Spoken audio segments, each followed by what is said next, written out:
म घुमेको सबले देख्छन्, तर मेरो के गुमेको छ भन्ने त कसैलाई थाहा छैन नि। थाहा पाउनको लागि हेर्नु होला अन्तिमसम्म यो भिडियो। घरमा बच्चा भएको नतिजा हो कि यो, हेर्न सक्नुहुन्छ। यति उद्वेग लाग्दो यो सामान जति मिलाएँ नि, मिलाउन मैले दिनभरि लगाउँछु होला, तर यो बिगार्न 5 मिनट पनि लगाउँदिनँ कि नानीले। अब नानी त नानी भइहाल्यो होइन। अब मेरो घरमा चाहिँ अर्को एकजना सदस्य पनि हुनुहुन्छ जसलाई चाहिँ म उदाहरणमा यो भन्न मात्र सक्छु, मेरो बचपन दिल बचपन।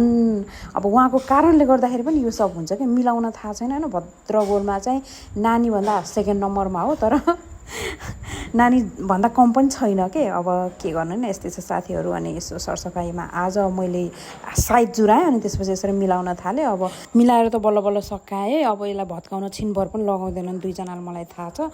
तर के गर्नु होइन, अलिअलि मिलाएँ। अनि त्यसपछि अब माइत जाने मलाई चाहिँ निम्तो आयो माइतबाट फेरि। अब माइत जानु पर्ने पनि अब कारण छ कि। अब फेरि नजिकै छ माइत, मोज छ भन्नु होला। अब मोज हो कि अब के हो त्यो चाहिँ भिडियोमा भन्दै गरौँला होइन।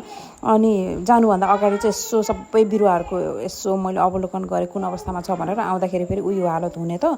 अनि घर पुगिसकेपछि चाहिँ फेरि अब बहिनीहरू आए। यसरी बहिनीहरू बजेलाई भेट्न आए। बजेलाई अलिक सन्चो थिएन, त्यो भएको कारणले गर्दाखेरि।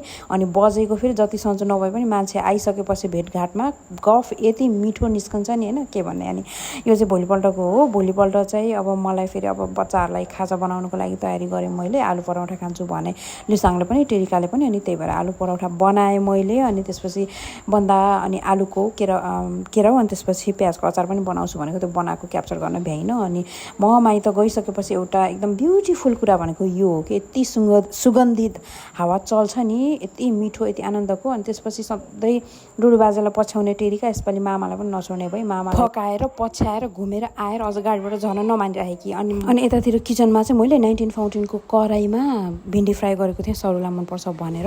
अनि माइतमा चाहिँ बुहारी बिरामी, आमाको हात चाहिँ यो हालत भएको छ, त्यही भएर म माइत गएको साथीहरू। अनि रह्यो कुरा मैले के गुमाएँ भन्ने कुरा साथीहरू, मैले चाहिँ 4 महिनाको अथक प्रयास त्यागबाट 9 केजी वेट गुमाएँ साथीहरू।